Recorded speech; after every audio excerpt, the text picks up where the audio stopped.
গ্রামের একটি বাড়িতে দাদু, দাদি আর নাতি ইয়ামিন থাকে। তাদের পরিবারের সদস্য এক সাদা কালো গরু আর দুষ্টু কালো বিড়াল। সেদিন দাদি রান্না করছিলেন ভাত আর গরুর মাংস। রান্নার সুগন্ধে পুরো উঠোন ভরে গেল। দাদু গল্প শোনাচ্ছিলেন আর ইয়ামিন বলছিল, দাদু, আজ দাদি রান্নার ঘ্রাণ যেন আরও মজার। রান্নার গন্ধে গরুর চোখ বড় বড় হয়ে গেল। সে খুঁটি টেনে রান্নাঘরের দিকে এগোতে লাগল। বিড়াল বিপদ টের পেয়ে দাদুকে ইশারা দিল। দাদু হেসে বললেন, এই গরু একদিন হাড়িই খেয়ে ফেলবে। ইয়ামিন গরুকে আটকাতে দৌড় দিল, কিন্তু গরু সোজা রান্নাঘরে ঢুকে হাড়িতে মুখ শুকতে লাগল।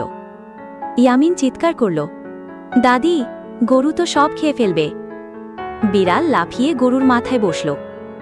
দাদি অবাক, কিন্তু গরু শুধু শুকে হাঁচি দিল আর ভাত ছিটকে পড়ল বিড়ালের গায়ে। বিড়াল ভিজে দৌড় দিল। দাদু হাসতে হাসতে বললেন, রান্না গেল, বিড়ালও ভিজল। পরে দাদি আবার রান্না করলেন। সবাই খুশি মনে খেল। গরু আর বিড়ালও তাদের খাবার পেল। সেদিন থেকে সবাই বলে, দাদি রান্নার আসল ভক্ত হল গরু আর বিড়াল। গল্পটি ভালো লাগলে সাবস্ক্রাইব, লাইক এবং শেয়ার করতে ভুলো না বন্ধুরা।